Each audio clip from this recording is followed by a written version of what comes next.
ایک خوف سا جاتا رہا تھا۔ وہ خوش تھی، بہت خوش۔ اس نے کار ہسپتال کے پارکنگ لاٹ میں روکی اور شیشے چڑھا کر باہر نکلی۔ کافی اندھیرا ہو چکا تھا۔ وہ جھک کر کار سے لفافے اٹھانے لگی۔ رانی، کسی نے آواز دی تو وہ چونک کر مڑی اور پیچھے کھڑے آدمی کو اندھیرے میں پہچاننے کی ناکام کوشش کی۔ رمنا بہت خوشگوار موڈ میں گنگناتی ہوئی کار ڈرائیو کر رہی تھی۔ اکبر کو زندہ سلامت دیکھنے کے بعد اس کی طبیعت بشاش ہو گئی تھی، اور پھر اکبر نے جو خوشخبری سنائی تھی، یعنی ثاقب اور رمنا کا رشتہ طے کروانے والی بات سن کر رمنا کے دل پر بڑا بوجھ ہلکا ہو گیا تھا۔ ایک خوف سا جاتا رہا تھا۔ وہ خوش تھی، بہت خوش۔ اس نے کار ہسپتال کی پارکنگ لاٹ میں روکی اور شیشے چڑھا کر باہر نکلی۔ کافی اندھیرا ہو چکا تھا۔ وہ جھک کر کار سے لفافہ اٹھانے لگی۔ رانی، کسی نے آواز دی تو وہ چونک کر مڑی اور پیچھے کھڑے آدمی کو اندھیرے میں پہچاننے کی ناکام کوشش کی۔ تمہارا وقار ہوں رانی، میں تو کب سے تمہارا انتظار کر رہا تھا۔ وہ قریب آ گیا۔ توبہ وقار بھائی، آپ نے تو مجھے ڈرا ہی دیا تھا۔ وہ دل پر ہاتھ رکھ کر گہرا سانس لیتے ہوئے بولی تو اس کا منہ بن گیا۔ رمنا، کیا ضروری ہے تم مجھے بار بار بھائی کہہ کر مخاطب کرو؟ وہ چڑ کر رہ گیا۔ وقار بھائی، اگر آپ کو بھائی نہ کہوں تو پھر کیا کہوں؟ بڑی عجیب بات کر رہے ہیں آپ، وہ حیران ہو کر بولی۔ بہرحال میں پسند نہیں کرتا کہ تم مجھے بھائی بھائی کہو، اور پہلے بھی تو تم مجھے آپ بھی نہیں کہتی تھیں، اس نے تحکمانہ انداز میں کہا۔ آپ کے چاہنے نہ چاہنے سے کیا ہوتا ہے؟ جب آپ بھائی ہیں تو بھلا آپ کو بھائی کیوں نہ کہوں؟ اور رہ گئی یہ بات کہ اب میں آپ کو تمیز سے مخاطب کیوں کرتی ہوں، تو بات یہ ہے وقار بھائی کہ مجھے اپنی بہت سی غلطیوں کا احساس ہو گیا ہے۔ ویسے بھی آپ مجھ سے بڑے ہیں، آپ کی تو مجھے شروع سے عزت کرنی چاہیے تھی۔ پہلی باتیں سب بچپنے کی باتیں تھیں، اب مجھے عقل آ گئی ہے۔ وہ ہنس کر بولی تو وقار چڑ گیا۔ یہ ثاقب کہاں سے آ گیا ہے اور تم نے اس سے منگنی کیوں کی ہے؟ وہ غصے سے بولا تو رمنا کی تیوری چڑھ گئی۔ وقار صاحب، میدان جنگ سے انہیں میری دعائیں واپس لائی ہیں۔ یاد ہے آپ ان کے بارے میں کس قدر گھٹیا اور بےہودہ الفاظ منہ سے نکالتے تھے، بد دعائیں دیتے تھے۔ اب جب کبھی ان باتوں کا خیال آتا ہے تو دل چاہتا ہے کہ آپ کی یہ بد زبان کاٹ ڈالوں۔ واقعی یہ بہت بدنیت انسان ہیں آپ، اور مجھے حیرت تو اس بات کی ہو رہی ہے کہ ابھی بھی آپ مجھ پر روب ڈال رہے ہیں کہ میں نے ثاقب سے منگنی کیوں کی ہے۔ واللہ آپ منگنی کی بات کرتے ہیں؟ انشاءاللہ بہت جلد ہماری شادی ہونے والی ہے۔ ویسے آپ کو ایسی بات کرنے کا، مجھ پر روب جمانے کا حق کس نے دیا ہے؟ میں جانتا ہوں تم محض مجھے جلانے کے لیے یہ سب کچھ کر رہی ہو، اور میں تمہیں ایسا ہرگز نہیں کرنے دوں گا۔ تم ثاقب سے شادی نہیں کر سکتی، میں تمہیں اجازت نہیں دوں گا۔ وقار نے سلگتے ہوئے اسے کندھے سے تھام لیا۔ ہوش میں رہیے وقار بھائی، مجھے آپ سے اجازت لینے کی بھلا کیا ضرورت ہے، اور میں آپ کو کیوں جلانے لگی؟ میں ثاقب سے اس لیے شادی کر رہی ہوں کیونکہ میں اس سے بے پناہ محبت کرتی تھی اور کرتی ہوں۔ وہ میری جان، میری زندگی ہیں۔ آپ سے رشتہ ٹوٹنے کے بعد میں نے ایک بار بھی آپ کے متعلق نہیں سوچا، نہ ہی یاد کیا۔ بہتر یہی ہے کہ آپ بھی اپنے دل و دماغ سے یہ خوش فہمی نکال دیں۔ نہ میں آپ سے محبت کرتی تھی، نہ کرتی ہوں۔ رمنا نے زور سے ہاتھ چھڑا لیا اور وقار کا غصہ عروج پر پہنچ گیا۔ رمنا، میں تمہیں کبھی ثاقب سے شادی نہیں کرنے دوں گا۔ تمہیں ٹھکرا کر میں نے غلطی کی تھی۔ اب میں چچا جان کے پاؤں میں گر کر ان سے اور سب سے معافی مانگ لوں گا۔ وہ سب مجھے چاہتے ہیں اور یقیناً مجھے معاف کر دیں گے۔ وہ کم ظرف اور خود غرض بڑے یقین سے بولا۔ کیوں بکاؤ مال سمجھا ہے مجھے تم نے؟ وہ نفرت سے چیخ اٹھی۔ تمہارا کیا خیال ہے؟ تم جب چاہے مجھے ٹھکرا دو گے اور جب چاہا ہاتھ بڑھا کر مجھے سینے سے لگا لو گے۔ بڑی غلط فہمی ہے تمہیں اپنے بارے میں۔ میں تو تمہارے منہ پر تھوکنا بھی پسند نہیں کروں گی۔ سخت کمینے اور گھٹیا انسان ہو تم۔ اگر ڈیڈی تمہیں معاف کر دیں گے تو کر دیں، لیکن میں تم سے کبھی شادی نہیں کروں گی۔ وہ ہونٹ بھینچ کر حقارت سے بولی۔ وقار جو کبھی اس کے منہ سے تلخ کلمہ سن کر بفر اٹھتا تھا، اب اس کی گالیوں کو بھی حلق سے نیچے اتارتا ہوا ضبط سے بولا۔ رمنا، تم شاید مجھ سے اس لیے ناراض ہو کہ میں نے یوبا کو تم پر فوقیت دی تھی، اسی لیے تمہاری انا مجروح ہوئی ہے۔ لیکن رانی میری جان، میں اپنی تمام تر غلطیوں کی تلافی کروں گا، بھرپور تلافی۔ رمنا، میں تو تم سے بھائی کا لفظ سن کر اور ثاقب سے تمہاری شادی کا ذکر سن کر ہی پاگل ہو گیا ہوں۔ رمنا، تم مجھے معاف کر دو، تمہیں معاف کرنا پڑے گا۔ وہ اس کا راستہ روک کر کھڑا ہو گیا۔ ہٹ جاؤ، چھوڑو مجھے۔ رمنا کی آواز گھٹ گئی۔ اس نے گھبرا کر پوری قوت سے کام لے کر اسے پرے دھکیل دیا۔ وہ لڑکھڑا کر کار سے ٹکرا گیا۔ رمنا تم ہو کیا؟ بہت دیر کر دی ہے تم نے۔ برآمدے کی طرف سے ثاقب کی کچھ سخت اور غصے سے لبریز آواز آئی۔ رمنا وہاں سے بھاگی اور تیزی سے برآمدے کی سیڑھیاں چڑھتی ہوئی ثاقب کے قریب جا پہنچی۔ کیا بات ہے؟ تم کچھ خوفزدہ اور گھبرائی سی لگ رہی ہو۔ ثاقب نے اسے بغور دیکھا۔ اگر ثاقب کو پتہ چل گیا کہ ابھی وقار نے مجھے روک کر بےہودہ گفتگو کی ہے تو وہ نہ جانے کن وہموں میں مبتلا ہو جائے، اور پھر یہ بھی ممکن ہے کہ وقار ہی وہاں آ کر کوئی فساد ڈال دے۔ بہتر یہی ہے کہ میں گڈو کو لے کر یہاں سے ٹل جاؤں۔ گڈو، چلو کمرے میں چلتے ہیں۔ رمنا ویل چیئر گھما کر لفٹ میں داخل ہوئی، پھر وہ اپنے کمرے میں پہنچ گئے۔ میں تو نیچے گھنٹوں سے تمہارا انتظار کر رہا تھا، تھک بھی گیا ہوں، اب تو تم ذرا مجھے سہارا دے کر بستر پر لٹا دو، ثاقب نے کہا تو رمنا نے ویل چیئر بیڈ کے قریب کر کے اسے سہارا دے کر لٹا دیا۔ وہ خود بھی ہاتھ تھام کر قریب ہی بیٹھ گئی۔ اس کی آنکھوں میں آنسو تھے اور چہرہ زرد تھا اور اسے ثاقب بھی کچھ تھکا تھکا اور بے چین سا لگ رہا تھا۔ وہ رمنا سے نظریں بھی نہیں ملا رہا تھا۔ رمنا جو اس تذبذب میں مبتلا تھی کہ آیا ثاقب کو وقار سے اپنی ملاقات کے بارے میں بتائے یا خاموش رہے، اب اسے یقین آ گیا کہ ثاقب ان کی گفتگو سن چکا ہے۔ ابھی تو وہ کہہ بھی رہا تھا کہ وہ گھنٹوں سے نیچے برآمدے میں بیٹھا میرا انتظار کر رہا تھا۔ رمنا رو دی۔ ثاقب نے آہستگی سے اس کا ہاتھ تھام لیا تو رمنا نے اشک بہاتے ہوئے اس کا ہاتھ اپنے سینے سے لگا لیا۔ گڈو، میں جانتی ہوں کہ تم میری اور وقار کی بات سن چکے ہو، میں اس بکواس کو دہرانا نہیں چاہتی، صرف یہی کہنا چاہتی ہوں کہ میں اب بھی وقار سے نہیں صرف تم سے شادی کرنا چاہتی ہوں، اور تمہیں وارن کر رہی ہوں کہ اگر اب بھی تم نے کوئی غلط بات کی تو میں، خدا گواہ ہے، میں خودکشی کر لوں گی۔ وہ مصمم لہجے میں بولی، ہاں میں نے تمہاری اور وقار کی سب باتیں سن لی ہیں، مجھے تم پر پورا پورا بھروسہ ہے، بس تم خودکشی جیسی احمقانہ حرکت نہیں کرو گی۔ ثاقب نے پیار سے اس کا ہاتھ دباتے ہوئے کہا۔ تبھی دروازے پر دستک ہوئی اور میجر فراز نیازی وہاں اپنی بیگم شازیہ کے اندر آ گئے۔ اللہ رے، ہم دونوں پھر غلط وقت پر آ گئے ہیں، نیازی ہنس کر بولا۔ اب جبکہ تمہیں خود ہی اپنی غلطی کا احساس ہوا ہے تو میں جتا کر کیوں شرمندہ کروں، آئیے تشریف لائیے۔ ثاقب اٹھ گیا اور تکیے کا سہارا لے کر بیٹھا رہا۔ رمنا نے بھی جلدی جلدی اپنی آنکھیں پونچھ لیں۔ ہیں رمنا، تم کیوں رو رہی ہو؟ شازی نے گھبرا کر پوچھا۔ شازی، وہ وقار ابھی مجھے ملا ہے، دھمکیاں دے رہا تھا، کہتا تھا کہ مجھے ثاقب سے شادی نہیں کرنے دے گا، بلکہ وہ ڈیڈی سے معافی مانگ کر خود مجھ سے شادی کرے گا۔ رمنا نے بتایا تو شازی نے ڈھارس بندھائی۔ ارے لعنت بھیجو اس کم نصیب پر، ہمت ہے اس کی جو بیرسٹر انکل کے سامنے جائے، ویسے وہ تمہیں ثاقب کے ساتھ دیکھ کر جل گیا ہوگا۔ اب رونا دھونا بند کرو تو تمہیں خوشخبری سناؤں، وہ بےتابی سے بولی۔ پہلی تو یہ ہے کہ ابھی ہم کرنل شفیق کے ہاں گئے تھے، سب لوگ وہیں جمع تھے اور وہاں تمہارے اور ثاقب کے رشتے کی بات چیت طے ہو رہی ہے۔ ابھی وہ لوگ کسی فیصلے پر نہیں پہنچے تھے کہ ہمارے پیٹ میں گڑبڑ شروع ہو گئی کہ جھٹ پٹ تم تک یہ خبر پہنچائی جائے۔ انشاءاللہ وہ تمام بزرگ اب کسی حتمی فیصلے پر پہنچ چکے ہوں گے۔ لگتا ہے ثاقب کو ہسپتال سے چھٹی ملتے ہی تمہاری شادی کر دی جائے گی، شازی نے پیار سے رمنا کو بھیجتے ہوئے کہا۔ لیکن رمنا یہ سن کر سہمی سہمی نظروں سے ثاقب کو دیکھنے لگی۔ خدا معلوم یہ خبر سن کر کیا کہے گا، اس کا رد عمل کیا ہوگا۔ مبارک ہو یار ثاقب، تمہاری دیرینہ آرزو پوری ہونے والی ہے۔ فراز نے انتہائی گرم جوشی سے اس سے ہاتھ ملایا اور ثاقب جیسے کھل اٹھا۔ یار ثاقب، رمنا کو اپنانے کی یہ شرط ہے کہ ہسپتال سے چھٹی لینی ہوگی، تو بھائی اس میں کون سی دیر لگتی ہے، چلو ابھی گھر چلتے ہیں، لے لیتے ہیں ہسپتال سے چھٹی، ثاقب نے اٹھتے ہوئے کہا۔ توبہ توبہ ثاقب، کتنے بے صبرے ہیں آپ، بھائی کچھ دن تو اور صبر کر لیں، ذرا اچھی طرح سے صحت یاب ہو جائیں، شازی نے چپکے سے رمنا کی چٹکی لیتے ہوئے کہا لگایا۔ اس کا چہرہ بے تحاشا سرخ ہو گیا۔ چلو رمنا گھر چلتے ہیں، یار کون انتظار کرے ہسپتال سے ڈسچارج ہونے کا۔ ثاقب نے اسے جھنجھوڑا تو رمنا نے منہ ہاتھوں میں چھپا لیا، اس کے دل کا بوجھ ہلکا ہو گیا، خوف اور وسوسے جاتے رہے تھے۔ تو ثاقب خوش ہے، وہ مجھ سے شادی کا خواہش مند ہے، اس نے خدا کا شکر ادا کیا۔ اور اب سنو دوسری خوشخبری، وہ یہ ہے کہ اکبر بخیریت آ گیا ہے، ہم دونوں ابھی اس سے مل کر آ رہے ہیں۔ ہیں کیا واقعی؟ فراز یار تیرے منہ میں لڈو پیڑے، ثاقب خوشی سے اچھل گیا، وہ ایک دم رمنا کو ہلا ڈالا۔ مبارک ہو رمنا، مبارک ہو، تمہارے پیارے بھائی اکبر واپس آ گئے ہیں۔ مجھے پتا ہے، میں ابھی ان سے مل کر آ رہی ہوں، وہ صبح آپ سے ملنے آئیں گے، ملنے تو وہ سب ابھی آ رہے تھے، پھر کسی کام کی وجہ سے رک گئے۔ رمنا نے لجا کر آہستہ سے کہا۔ ہیں یعنی تم اکبر سے مل کر آ رہی ہو، پھر مجھے کیوں نہیں بتایا بھلا؟ ثاقب نے حیران ہو کر پوچھا۔ بتانے کا موقع جو نہیں ملا، آتے ہی وقار کے بچے نے میرا موڈ خراب کر دیا، رمنا معصومیت سے بولی۔ دھت تیرے کی، رمنا کی بچی نے تو ہمارا سارا سسپینس ختم کر ڈالا۔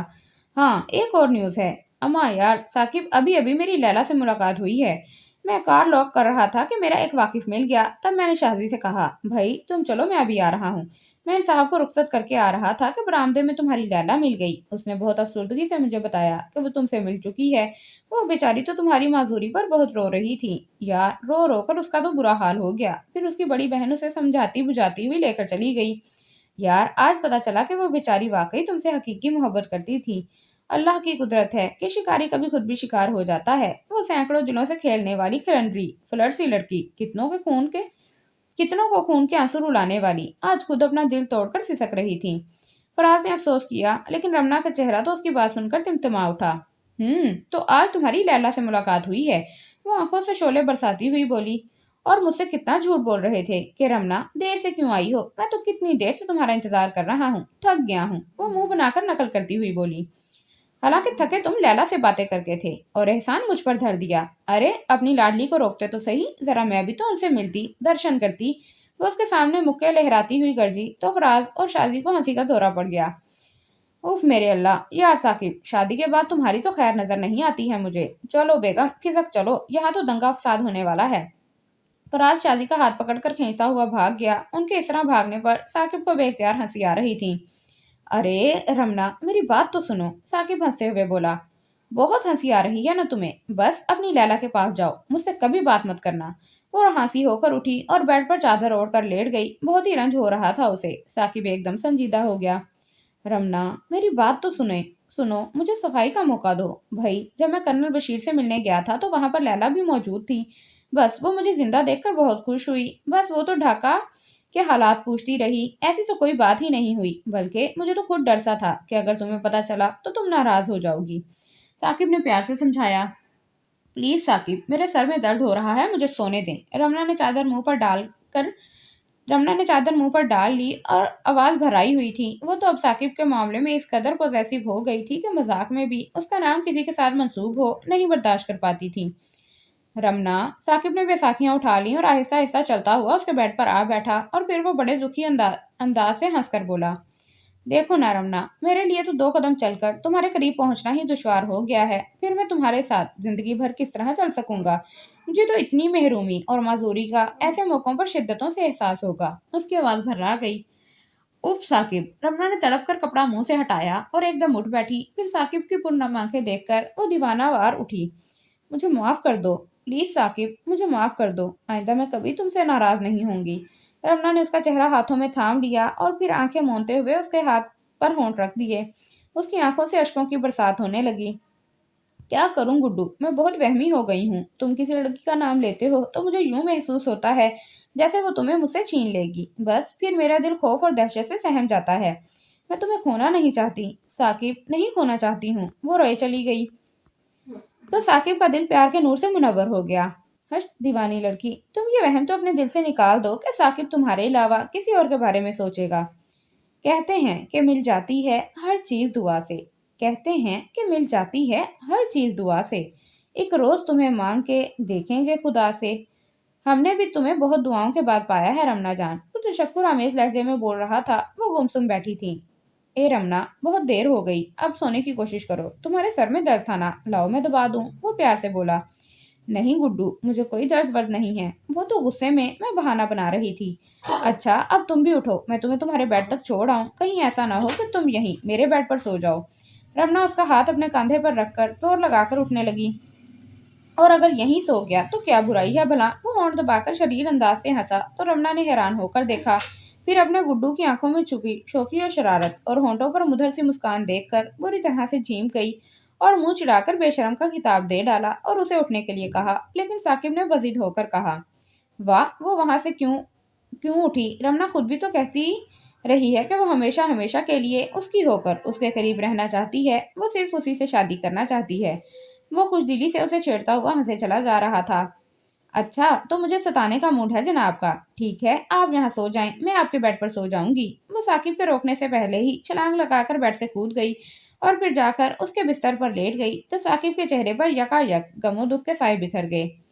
ایمان سے رمنا، ایسے ہی موقعوں پر شدتوں سے مجھے اپنی معذوری کا احساس ہوا کرے گا، وہ رنجیدگی سے بولا۔ رمنا یہ سن کر ہڑبڑا کر ثاقب کی طرف بڑھی اور بولی، خدا را گڈو، اللہ کے واسطے ایسی تکلیف دہ باتیں نہ کیا کرو۔ وہ بے پناہ دکھی ہو گئی۔ دیکھا کس طرح ایک ہی سیکنڈ میں ایکٹنگ کر کے جذباتی ڈائیلاگ بول کر تمہیں اپنے قریب بلا لیا ہے۔ وہ دل کا قرب دبا کر مشکل ہنس کر بولا، حالانکہ دل اپنی بے بسی پر معذوری پر رو رہا تھا۔ پھر رمنا نے اصرار کر کے ثاقب کو وہیں بیڈ پر سونے کے لیے مجبور کر دیا اور خود اس کے قریب آرام دہ کرسی پر نیم دراز ہو گئی اور ثاقب کے بالوں میں نرمی اور محبت سے انگلیاں پھیرنے لگی اور ثاقب کی آنکھیں بند ہوتی چلی گئیں۔ رمنا نے بھی بیڈ کے کنارے پر پیشانی ٹیک دی اور پھر وہ نیند کی پرسکون وادیوں میں کھو گئی۔ جب صبح اس کی آنکھ کھلی تو اس کی نظریں ثاقب کی نظروں سے ٹکرا گئیں۔ وہ کروٹ لے کر کوہنیوں کے بل لیٹا والہانہ انداز میں اسے دیکھ رہا تھا۔ جاگتا پا کر وہ مسکرا دیا۔ صبح بخیر، وہ پیار سے بولا تو رمنا کے چہرے پر شفیق سی